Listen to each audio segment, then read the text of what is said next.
have actually 4 categories, but with respect to the risk primarily, we have these two categories: known unknown and unknown unknown.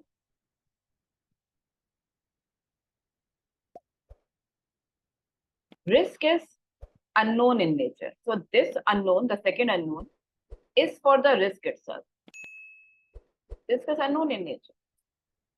You can't say with surety that a risk is going to happen, which means that the probability of occurrence is always going to be between 0 to 100, or it's more safe to say it's greater than 0 and less than 100.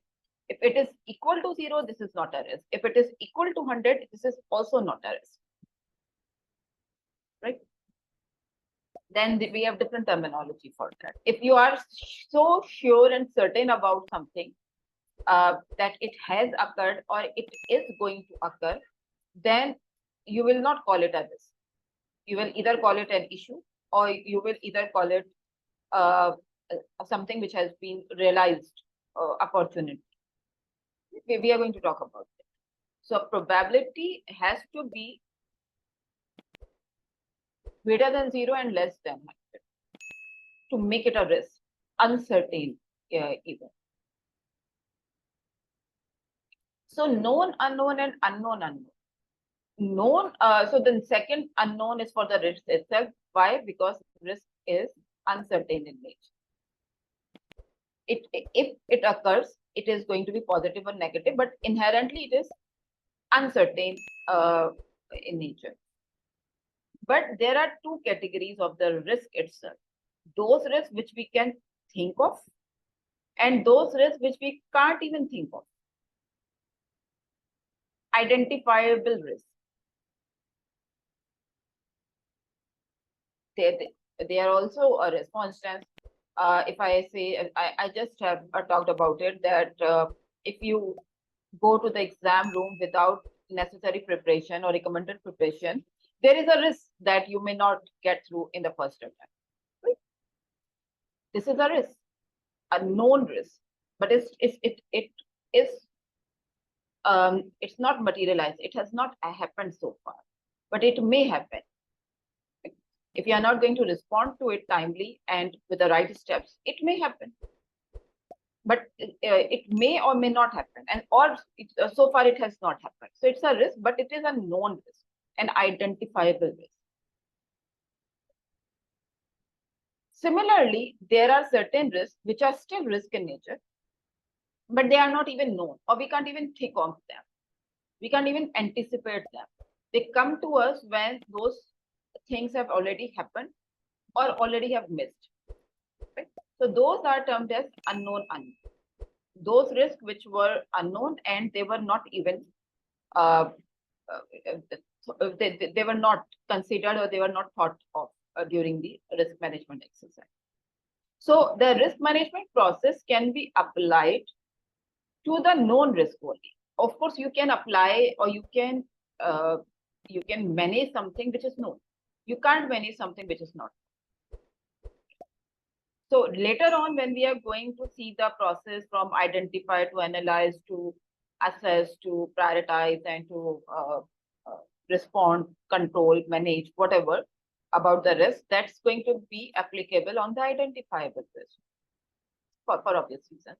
It doesn't imply that we are not going to take care of unknown unknown. We are going to take care of them as well, but in a different way. Okay.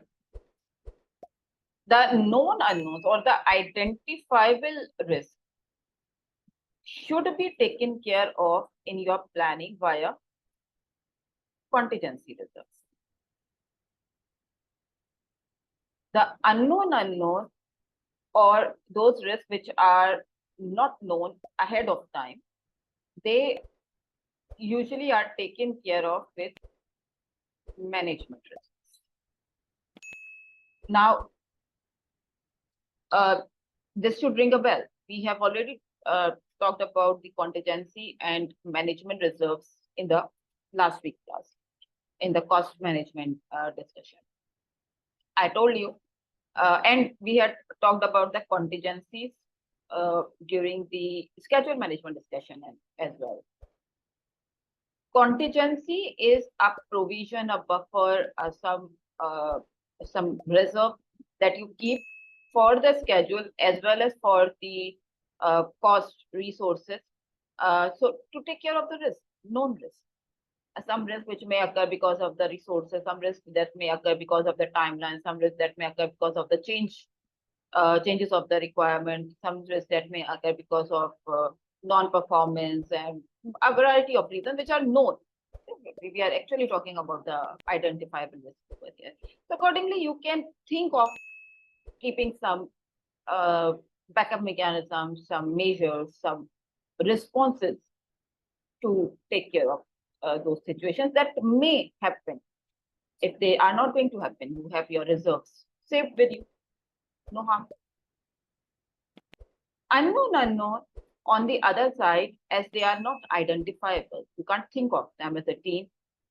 You can't plan them as well ahead of time during the project planning phase.